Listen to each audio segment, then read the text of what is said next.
যার দুটো মেয়ে যদি তাকে আদর যত্ন করে পালন করে, শিক্ষিতা করে, সুপাত্রে পাত্রস্থ করে, নবী সাল্লাল্লাহু আলাইহি সাল্লাম বললেন লাহু জান্নাতান, ওই রকম বাপ মার জন্য দুটো জান্নাতের দরজা খোলা, বলুন সুবহানাল্লাহ।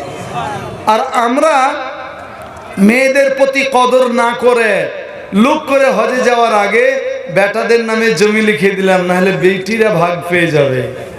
করেছে না করে না? এদের মরতে যা দেরি, ফেরেশতা একেবারে লাঠি লাদনালি হাজির আছে, এমন বাড়াবে তোর হজ বের করে দিবে, বিটিদের ফাঁকি দিবি। আর স্বামীরা মেয়েদেরকে দেখা যাচ্ছে সারাদিন জুয়া খেলছে, সারাদিন মদের আড্ডায়, সন্ধ্যাবেলায় ফিরলো, হয়তো স্ত্রী বললেন কি গো তোমার হুঁশ নাই, ছেলে মেয়েদের খাবার নাই, কোথায় ছিলে? দেখা গেল গাল ফজ্জত দিয়ে উল্টে স্ত্রীকে মারা শুরু হয়ে গেল। হতো না মেয়েদের প্রতি অত্যাচার? আমি যখন নতুন মওলানা হয়ে এসেছি, কুপকান্দি মাদ্রাসার শিক্ষক, এক বুড়ো এসেছেন, সারাদিন অপেক্ষা করেছেন, আমি যেহেতু কলেজে পড়তাম, তো বলছি কি বলেন, তো একটা ফতোয়ার জন্য এসেছিলাম। বাপ তো কি ফতোয়া? তো যে আমার জামাই আমার বিটিকে ছেড়ে দিয়েছে। তো কিরকম ছেড়েছে বলেন, কি বলেছে? তো বলছে ও যা করেছে করেছে, আর একটা কথা আছে। তো কি বলেন তো, তবে বুঝবো। তো বলছে গাল দিয়েছে খুব আমার বিটিকে, যা অমকের বিটি অমক, তোকে 1 তালাক 2 তালাক, তোর মাকে পর্যন্ত তালাক। তা আমি এসেছি, আমার স্ত্রী তো, আমার বিটি গেল তো গেল, তো আমার স্ত্রীও কি ছাড় পড়ে গেছে? মনে মনে হলো যে বুড়া অন্তর্জাকের স্ত্রীকে ভালোবাসে। তো দেখেন আমাদের সমাজে কথায় কথায় তালাক দেওয়ার ব্যাপারটা এসে গেছিল না? এখন একটু কম, ভালো কম। এখন মোদি ও যোগীদের যখন চিল্লানো দরকার তখন করেনি, এখন যখন চিল্লাছি তখন আমরা নিয়ন্ত্রিত আল্লাহর রহমতে। তো এই যে মেয়েদেরকে শেখলেন, এবার মেয়েরা শেখা শুরু করেছে। এখন যদি মেয়েদেরকে গায়ে হাতও না দেন আর থানায় যে যদি হাজির হয়ে যায়, সে আর মায়েরা থয়নি বিনা কৈফিয়তে। একজন মেয়ে যদি ডাক্তারের কম্পাউন্ডার হয়, বিনা সাক্ষীতে ওই নার্সটা যদি বলে আমার বেইজ্জতি করেছে, শাস্তি হয়ে যাবে। আমি টিউটার মেয়েদের পড়াই, আমার ছাত্রী যদি বলে স্যার আমার গায়ে হাত দিয়েছে, শাস্তি হয়ে যাবে বিনা অপরাধে, খালি বললেই হবে। পস্কো কেসে কি হবে আরো জানছেন আপনারা, বিনা কৈফিয়তে 7 বছর জেল। আমাদেরকে শেখা শুরু করেছে, একা কাহিনী, খালি এখানে শেখা নয়। গুজরাট হাইকোর্ট রায় দিয়েছে, তোমার স্ত্রী যদি বলে আজ আমি এক জায়গায় টাকা যাবো, টাকা দাও, গাড়ি ভাড়া দাও, তো তুমি দাও, আর জিজ্ঞাসা করো কোথায় যাওয়া, বলে বিয়ের আগে কলেজে আমার একটা বন্ধু ছিল, তার সঙ্গে দেখা করতে যাবো আজকে পার্কে। তো রায় দিয়েছে যে তোমার স্ত্রীর প্রাচীন বন্ধু মানে প্রেমিকা, তার সঙ্গে একটু সময় কাটাবে, তার খরচটাও তুমি দাও, এটা দিতে হবে, নৈতিক তোমার দায়িত্ব। কেমন শেখা শুরু করেছে বুঝতে পেরেছেন? তো এটার জন্য আমি নাজমুল হক বলি যে আইন উঠবে কবে? যেদিন জজরা বাড়ি যাবে আর বাড়ি থেকে দেখবে আর 9 বছরের বিটিটা কাঁদছে। কাঁদছো কেন মা? আব্বা আমার মা চলে গেছে আগেকারটার সাথে। জজেরা দেখবে তো ভারী খারাপ, আমার বউ নাই। সেদিন জজেরা আবার নতুন রায় দিবে, তার আগে হবে না, বলে পূর্বেকার স্বামীর প্রেমিকের সঙ্গে সময় ব্যয় করো, খরচ স্বামীর, মানে লাইসেন্স আপনার, ড্রাইভার অন্যজনের। কিরকম? তো এই যে শেখার পালা, তা মৌলানা আলী মিয়া নদভী রহমতুল্লাহ আলাইহি লিখেছেন, আয়ে হিন্দুস্তান কে মুসলমানো এহসাসে কমতরি মে না পড়ো। হে ভারতীয় মুসলমানরা, তোমরা হতাশাগ্রস্ত হও না, নিরাশায় ভোগো না। তোমাদের ঠিক তোমরা নিজের কাজে নবীর সিরাতের প্রতি, নবীর সুন্নতের প্রতি অটুট থাকো, নিশ্চয় তোমরা দাঁড়িয়ে যাবে। আপনাদের কাছে সেই মর্মে আমি ডাইরেক্ট কাউকে অ্যাটাক না করে, পৃথিবীতে নানা জালিম বাদশা এসেছে, তারা শেখেছে, আল্লাহ তাআলাও তাদেরকে কেমন শেখেছেন দু একটা ঘটনা বলছি। আমাদের ইসলামিক ইতিহাসে একজন নামকরা বাদশা হচ্ছে, সে বাদশার নাম মুতাসিম বিল্লাহ। যদি মনে না থাকে, ভবিষ্যতে পোতা হলে ভাতিজা হলে নাম রাখবেন মনে রাখার জন্য। চাতা নাম রাখি, কি নাম বললাম? মুতাসিম বিল্লাহ। তিনি শাসন করছেন আব্বাসিয়া শাসন ব্যবস্থার 1258 সালে বাগদাদের মাটিতে। তিনি মুসলিমদের বিরাট সাম্রাজ্যের তিনি মালিক, তিনি মুসলিমদের খলিফা বাদশাহ সেই যুগে। এই যে আমাদের ইমামদের বেতন দেওয়ার জন্য এখন আপনাদের টাকা নির্ভর করে, 1258 পর্যন্ত পৃথিবীর মানচিত্রে ইমামদের বেতন পাবলিককে, মুক্তাদিদেরকে দিতে হতো না, বাদশারা দিতেন। মসজিদ কোথায় করতে হবে বাদশারা ঠিক করতেন। মাদ্রাসা কোথায় নির্মাণ করে কাকে শিক্ষক হিসাবে রাখতে হবে বাদশারা ঠিক করতেন। 1258 সাল পর্যন্ত মসজিদের ইমাম, মাদ্রাসার শিক্ষকদের বেতন বাদশাহ মহোদয়রা দিয়ে থাকতেন।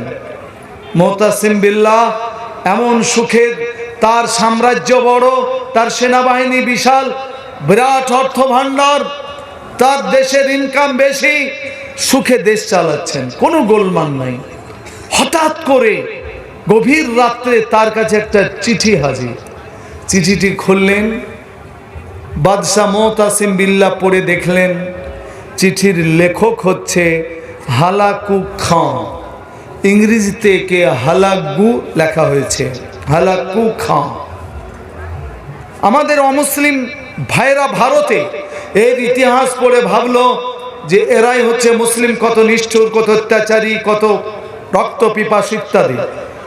বাট হি ওয়াজ নট মুসলিম। কিন্তু হালাকু খাঁ মুসলিম ছিল না, হি ওয়াজ মেজাই। হালাকু খাঁ ছিল অগ্নি পূজক, মনে থাকবে, অগ্নি পূজক। আমাদের দেশে আছে কিছু অগ্নি পূজক, অগ্নি পূজক ছিল। হালাকু খাঁর চিঠিতে কি লেখা ছিল? মুতাসিম বিল্লাহকে লেখা ছিল, ওগো মুসলমানদের বাদশাহ, আমি হালাকু খাঁ হাজার হাজার সৈন্য নিয়ে তোমার বাগদাদ চতুর্দিক ঘেরাও করেছি। তুমি যদি যুদ্ধ করো রক্তের গঙ্গা বয়ে যাবে, আমার কাছে জিততে পারবে না। সব টার্নিং পয়েন্টে আমার সেনা হাজির, তোমার সেনা ঘুমিয়ে আছে। তোমার একটা বড় বাহিনী দাজলা নদীর ওই পারে আছে, ইউফ্রেটিস নদীর ওই পারে আছে, নদী পার করার আগেই তারা শেষ হয়ে যাবে। কাজী তোমাকে বলছি, কোনো যুদ্ধ না করে আমার সঙ্গে সন্ধি করো, চুক্তি করো। তুমি তোমার মতন দেশ চালাও, আমি আমার মতন চালাবো, এসো আমরা বসে চুক্তি শেষ করি। হালাকু খাঁর এই পত্র পড়ে বাদশাহ মুতাসিম বিল্লাহ ঠিক করলেন কাকে ডাকে। এই সময় বাড়ির পরিবারদের সঙ্গে পরামর্শ করলেন। বাড়ির প্রত্যেকটা সদস্য বললেন, হালাকু খাঁ নিষ্ঠুর, পিশাচ, ধোঁকাবাজ একজন শাসক, স্বৈরাচারী শাসক, এর সঙ্গে চুক্তি করা যাবে না। বলে না, আমার সেনাবাহিনী যুদ্ধ করার মতন পরিস্থিতিতে নেই, চুক্তি করতে হবে। বাদশার পরিবারের সব লোক বললেন যে তাহলে আপনাকে একাই যেতে দেব না, আমরাও যাব। বাড়ির ছোট সদস্য থেকে নিয়ে অতি বয়স্ক সদস্য মোট 26 আর বাদশাকে নিয়ে 27, এই 27 জন সদস্য মিলে হালাকু খাঁর শিবিরে চলে গেলেন। যেমনি গেলেন আর নাটক থিয়েটারে যে হাসি দেখেছেন তার চেয়ে অট্ট হাসি হেসে হালাকু খাঁ ঘোড়ায় চড়ে, ঘোড়াকে এরকম লাফিয়ে লাফিয়ে চিৎকার করে বলল, আজ মুসলমানদের বাদশাকে ধরে ফেলেছি, কোথায় আছো জাল্লাদেরা?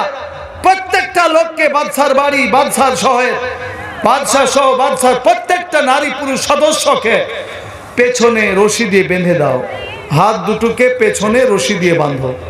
তাই করে দেওয়া হলো। বলে বাদশার ডান দিকে বয়স্কগুলিকে রাখো আর বাম দিকে ছোটগুলিকে রাখো।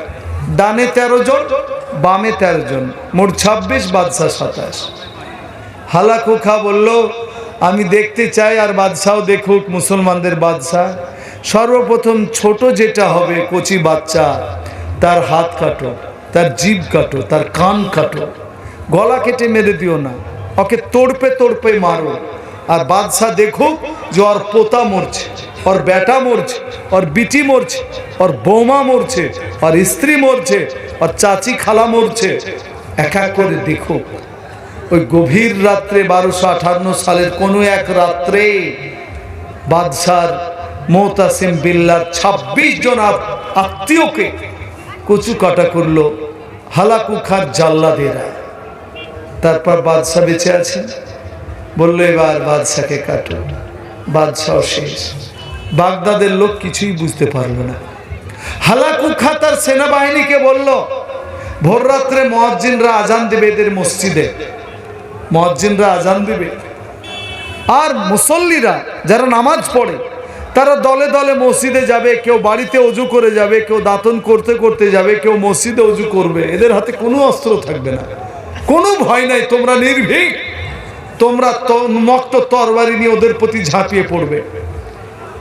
তাই সাজিয়ে দেওয়া হলো, ভোর রাত্রে মুয়াজ্জিনের আজান দেওয়ার আগে প্রত্যেকটা গলিতে হালাকু খার ফৌজ, হাতে তরবারি, তীর, ঢাল, ধনুক নিয়ে হাজির। যেমনি মুসল্লিরা যায়, লাশ পড়ে যায়।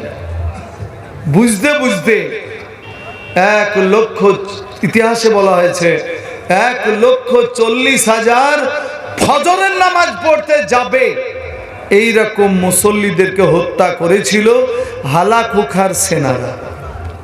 1,40,000। আপনাদেরকে বলতে চাইছি, ভারতে আমরা 140 কোটি লোক বাস করি। আপনাদেরকে বলেছি, ইশারাই বলবো, ভারতের স্বাধীনতার পর প্রায় 70,000 ছোট বড় দাঙ্গা হয়েছে। কত বললাম? 70,000। কাগজ কলমের রিপোর্ট বলছে 1,000-এর বেশি লোক মরেনি। কিছু অঙ্ক বাড়িয়ে 1,40,000 তো হয়নি। আমরা তো নেতৃত্ব লোককে হারাইনি, ঘটনা ঘটেছে, একটু মিলাবে। হালাকু খার নেতৃত্বে ফজর পড়তে যাওয়া লোক 1,40,000 নামাজি লোককে হত্যা করা হলো। শুধু তাই নয়, হালাকু খা তার জাল্লাদদেরকে, সেনাবাহিনীদেরকে বলল, এরা আবার জোহরে আজান দিবে, মসজিদে মিনারে উঠে আজান দিবে। এরা তখন তার মাইক ছিল না, মসজিদের মিনারে যেমনি জোহরের সময় আজান দেবে, তোমরা মিনারের মুয়াজ্জিনের দিকে ইট ছুঁড়ে মারবে, পাথর ছুঁড়ে মারবে, মাথায় লাগবে, গালে লাগবে, মুখে লাগবে, উল্টে উল্টে পড়বে। আর যেমনি পড়বে তো তোমরা জিভ টেনে বের করে কেটে দিও, তারপর তাদেরকে হত্যা করো। আর কোনোদিন ভয় কেউ বাগদাদে আজান দিবে না। জোহরের সময়তে তাই করবে। মুয়াজ্জিন ইমাম সাহেবদেরকে জবাই করা হলো, জিভ কেটে দেওয়া হলো। আতনাদ করে হালাকু খা হর্ষোল্লাস করে উল্লসিত হয়ে ঘোষণা করে দিল, আর বাগদাদের বাড়িতে কেউ আজান দেবে না। কারণ তারা দেখে নিয়েছে তাদের সমস্ত ইমাম মুয়াজ্জিনদের গলা কাটা গেছে, জিভ কাটা গেছে, হাত কাটা গেছে, আর কেউ বেঁচে নেই। বাগদাদের বাড়িতে আর কোনো আজান হবে না। মুসলমান ত্রিমোহনী মনে করাতে চাইছি, রুটি সেকেছে হালাকু খা। বাগদাদের মাটিতে আজও আজান হয় না, হয় না? কি মনে হয় আপনাদের? হালাকু খা ঘোষণা করেছিল, যে আজ আমি গোটা বাগদাদের মুয়াজ্জিনের জিভ কেটে দিয়েছি, গলা কেটে দিয়েছি, আর কেউ আজান দেবে না। কিন্তু আপনার আমার বিশ্বাস, তখন হালাকু খার আমলে বাগদাদের মাটিতে যা মুয়াজ্জিন আজান দিত তার কয়েক গুণ বেশি এখন বাগদাদের মাটিতে আজান হয়। বলুন আলহামদুলিল্লাহ, নারায়ে তাকবীর, আল্লাহু আকবার। কাজী আজান মিটিয়ে দিতে হালাকু খা পারেনি। তবে মুয়াজ্জিন, ইমাম, লাইব্রেরিয়ান এরকম লোক মিলিয়ে প্রায় বলা হয়েছে 10 লক্ষ মুসলমানকে হত্যা করেছিল। 10 লাখ। এই যে এই কথার মধ্যে বলার নাই, তবু আমি বলে দিচ্ছি। আপনাদের মনে হয়, অনেকে প্রশ্ন করে, ইমাম আবু হানিফা রাহমাতুল্লাহ আলাইহি এত বড় আলিম ছিলেন, ওর লেখা বইগুলি কই? আচ্ছা বলুন, তখন কিসে লেখা বই হতো, প্রেসে না হাতে? একটু হ্যাঁ না বলেন। হাতে। ইমাম আবু হানিফা রাহমাতুল্লাহ আলাইহির লেখা বইগুলি, অন্যান্য আলেম ওলামাদের লেখা বইগুলি, তখন হালাকু খার সেনারা লাইব্রেরিতে আগুন লাগিয়েছিল। তাও যেগুলিকে পুড়াতে পারেনি, ইউফ্রেটিস নদীতে ডুবিয়ে দিয়েছিল। তা আমাদের অনেক হাজার হাজার বুজুর্গদের হাজার হাজার কিতাব ওদের অত্যাচারের শিকার হয়েছে। 10 লক্ষ মুসলমান মেরে দিয়েছিল হালাকু খা। এত বড় ড্যামেজ কোন জাতি মুসলমানদের করতে পারেনি, একাই হালাকু খা করেছে। যা আপনার স্ট্যালিনের মতো লোক তার লেখনীতে লিখেছে হি ওয়াজ রুথলেস পারসন। হালাকু খা পৃথিবীর মানচিত্রে নিষ্ঠুর লোক ছিল, এত ক্ষতি করেছে মুসলমানদের। সেই যে পতন শুরু হলো টিল নাও, বাগদাদ এখান থেকে 6000 কিলোমিটার দূর, 1258 সালে পতন হলো বাগদাদের। ওই যে শুরু হয়েছে এখন পর্যন্ত সমুদ্রের ঢেউ যেন ভারতের মাটিতেও যেন আছড়ে পড়ছে, ছিকুছুটা হিসাবে পড়ছে না, পড়ছে না? কি মনে হয়েছে? কখনো হচ্ছে আখলাক, কখনো পেহলু খাঁ, কখনো হাফেজ জুনায়েদ, কখনো কারি ওয়েস, কখনো বাবরি, তো কখনো জ্ঞান বাপি, আবার এখন চলে এসেছি ইউসিসি, ইউনিফর্ম সিভিল কোড, নানা কিছু যেন একটা ঝড় ঝাপটা আসছে। আমরা আপনাদেরকে বলবো मंजिल से बढ़कर मंजिल तलाश कर, मिल गए तुझको दरिया तो समंदर तलाश कर, ईमान तेरा लूट गया है रहज़न के हाथों से, ईमान तेरा बचा ले ओ रहबर तलाश कर। मुसलमान यदि नदी जय करें ता जय करे क्षाন্ত থেকেন না, সমুদ্র জয় করতে হবে। আর নেতা এমন নির্বাচন করতে হবে যেন রাস্তার ইমান ডাকাত না হয়, ইমান চুরি যেন না করে, ইমানের নিরাপত্তা দেবে, সুরক্ষা দেবে, এই রকম নেতৃত্বের সান্নিধ্য থাকতে হবে। আল্লাহ আমাদের তৌফিক দান করুন, বলুন আল্লাহুম্মা আমিন।